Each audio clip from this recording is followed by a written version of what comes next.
For months, Centrelink has been sending out debt notices to welfare recipients it claims haven't told the truth about their income. But now, the agency is being accused of getting its own numbers wrong.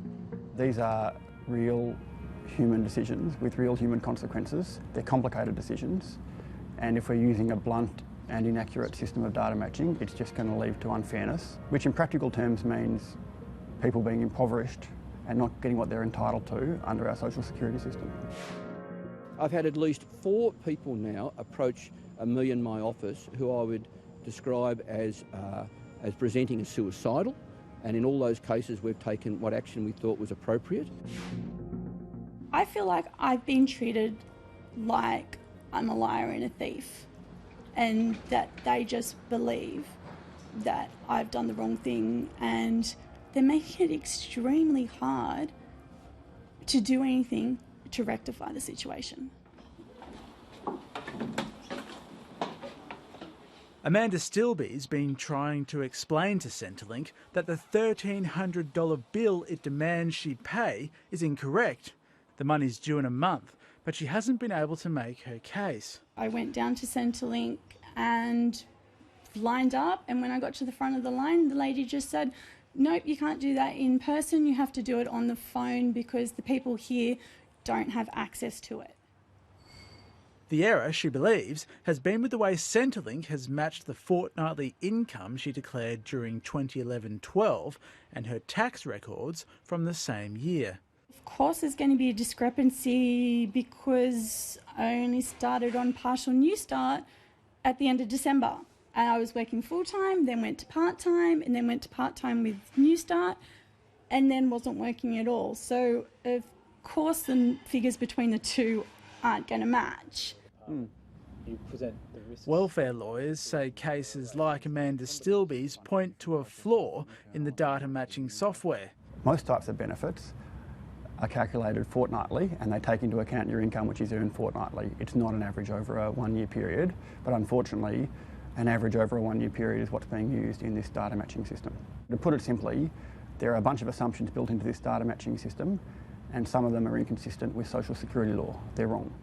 The Minister for Social Services rejects the claim that the initial notice to the welfare recipient is based on any averaging of income. The only time that would occur is if someone has failed to respond to the letter generated by the software requesting further information. So if you received a letter saying that the ATO has records of you receiving this much income, and that's different from what was reported to Centrelink at the relevant time, that letter is a request for further information. Now, if you ignored that letter, and you have 3 weeks to respond to that letter, but if you ignored that letter, it may be the case that the assumption is that the ATO were correct and a debt is raised against you on that basis. A social media storm has been gathering intensity since Centrelink started sending out the letters in July. Centrelink are boasting that they're sending out something like 20,000 debt recovery letters a week. The methodology behind the calculation is wrong, and it's obviously wrong. I mean, it's been designed by a dunderhead.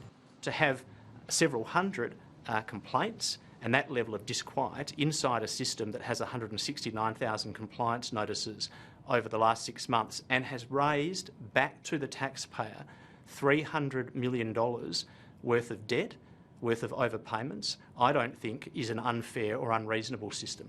For a second day, the Social Services Minister has come out to defend the system. Well, I think that there have been a number of cases raised in the media, and I think 2 will be on your show tonight. The debt has been raised against the individuals in question because they failed to respond to the initial notice requesting information. Even after that point, we will look at further information that they may provide. But we are under an obligation to the taxpayer to check when a difference is highlighted between reporting to the ATO and reporting to Centrelink, which is correct. And if you don't respond to that request for information inside the 21-day period, then a debt may be raised against you. Behind every one of these letters is a real person, a family who's struggling to make ends meet, or a young person looking for work. And what we're seeing is those people being faced with real stress and the possibility of a debt which shouldn't be raised against them that they'll have to pay back to Centrelink. We're are experiencing high demand on our service officers, and there may be lengthy delays. Your expected wait time is more than 35 minutes. George Burkett believes he's also been incorrectly assigned a debt of more than $7,000, and he's trying to speak with Centrelink about it. They're just putting too much pressure on everyone, especially all the oldies. We've paid our taxes, we've lived our... Well, I'm 69 and I've worked all those years and I'm still working. So, no, they're just bullying us. That's all they are. 45. George Burkett works part-time as a disability carer, and Centrelink says petrol costs reimbursed to him as part of his job should have been declared as income. So now it's started deducting money for the debt from his fortnightly pension. I'm short on the house payments. I've gone right through all my... I think I've got about $2,000 left in the kitty, and that's it. Well, it's starting to put me under stress now. Critics want the government to rein the new system in. Letters that have been sent shouldn't be acted on, and debts that have been raised should be paused while we get things right. We have a responsibility to the taxpayer to make sure that welfare recipients are not overpaid. And where there is an information which is available to us as a government which suggests that the earnings reported to Centrelink are different from the earnings reported by an employer to the ATO, we have a responsibility to check and to seek further information. And we can't abrogate that responsibility because in a small number of cases people might be upset by the inquiry.